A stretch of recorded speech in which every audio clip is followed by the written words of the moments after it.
सरकार की मुश्किलें बिल्कुल कम होती हुई नजर नहीं आ रही हैं। यहां पर हम सीधे आपको लिए चलते हैं।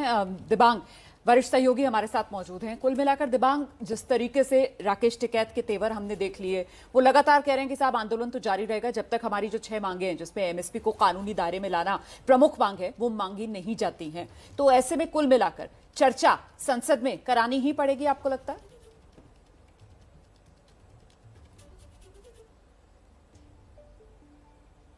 यह चर्चा पर बात होगी और उससे बहुत ज्यादा जरूरी बात यह भी है कि जो एमएसपी का कानून है, जो सरकार चाहेगी कि वो लागू होना चाहिए, क्योंकि आप ये देखिए कि करीब 23 क्रॉप्स पर ये है, जिसमें 5 तो दालें हैं, चना, तूर, मूंग, उड़द, मसूर, 7 वेजिटेबल ऑयल्स हैं। तो ये जो अ, किसान मांग क्या कर रहे हैं कि हमारी जो लागत लगती है उस पर कम से कम 50% हमारे बचा के हमें दे दीजिए। हम देख रहे हैं कि जो एमएसपी जो डिक्लेयर होती है, सरकार जो उसकी घोषणा करती है, उस पर कभी खरीदी नहीं जाती। और किसानों के पास ऐसा कोई जरिया नहीं है कि ये कहें कि नहीं साहब आप इसको खरीदिए, जरूर खरीदिए, कानूनबद्ध है आप इसको खरीदने के लिए। किसान उसकी मांग कर रहे हैं। बड़ी मेहनत से किसान कमाई करते हैं, पर आपने एक एमएसपी का जरिया बनाया हुआ है, उसको एक कानूनी जी। जामा, उसको अधिकार स्वरूप उनको दिया जाए। आप जब एक कीमत की घोषणा करते हैं तो वो कीमत उनको भी चाहिए। हमने देखा है कि अक्सर जब भी फसल पैदा होती है तो एमएसपी से बहुत कम भाव पर इसको खरीदा जाता है। जी। एमएसपी का जो मुद्दा है वो जो हम लोग बात करें अगर किसानों की, तो उत्तर प्रदेश के जो किसान हैं उनको बहुत बड़ा मुद्दा ये लगेगा, क्योंकि उनको पंजाब में एमएसपी मिल जाती है। तो ये एक बात समझने वाली है। मुझे लगता है कि बहुत महत्वपूर्ण मुद्दा है और इस जी। पर चर्चा होनी चाहिए, इस पर बात होनी चाहिए। सांसद तो ये कह रहे हैं कि भाई पहले एक कमेटी बन चुकी है 2010 में, जिसमें प्रधानमंत्री स्वयं थे, गुजराती मुख्यमंत्री के बिल्कुल तौर दिबांग। पर। आप वो रिकमेंडेशंस लागू कर दीजिए, यही किसान नेता भी कह रहे हैं।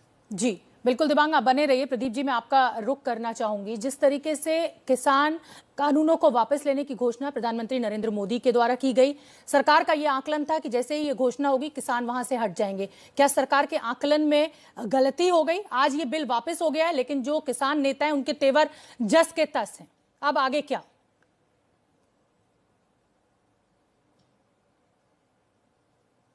नहीं शोभना जी, मुझे नहीं लगता कि सरकार का ये आकलन था कि ये बिल वापस होगा और किसान आंदोलन वापस ले।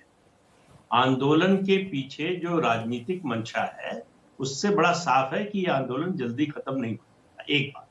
दूसरी बात ये है कि आंदोलन में जो लोग हैं, वो कभी ये नहीं बताते कि ये हमारी जो है फाइनल मांग है। वो कहते हैं ये हमारी इस समय की मांग।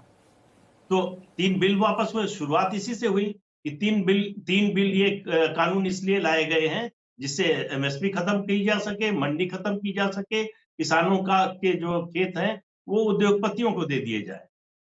इससे शुरू हुआ था आंदोलन। एमएसपी किसानों की समस्या का हल नहीं है। एमएसपी का कानून बन जाए तब भी उनकी समस्या हल नहीं होने वाली, क्योंकि सरकार जो है वो एमएसपी पर पहले भी खरीद करती है, कानून बन जाएगा तब भी करेगी, लेकिन उतना ही करेगी जितनी जरूरत है उसको।